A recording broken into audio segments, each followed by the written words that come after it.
The aroma of garlic sizzling in olive oil filled the small kitchen as Sarah carefully chopped a ripe tomato. She loved the simple act of cooking, the way it could turn raw ingredients into something magical. Tonight, she was making her grandmother's pasta recipe, one that had been passed down through generations. As she stirred the onions and garlic in the pan, she remembered the summer evenings she'd spent in her grandmother's kitchen as a child. The old woman would hum a soft tune, her hands steady as she kneaded dough or diced herbs. The secret, Grandma always said, is love.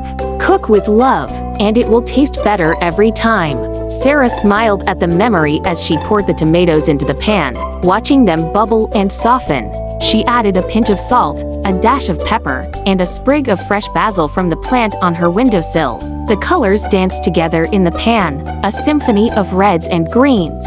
The water on the stove began to boil, and Sarah added the pasta, stirring it gently. She leaned against the counter, letting the warmth of the kitchen envelop her as the sauce simmered. Outside, the evening light faded, painting the sky in shades of orange and pink. When the pasta was al dente, she drained it and mixed it with the sauce, the smell now even more tantalizing. She plated the dish carefully, sprinkling a bit of Parmesan cheese on top. Sitting at her small table, Sarah took the first bite and closed her eyes. The flavors were rich and familiar, a taste of home.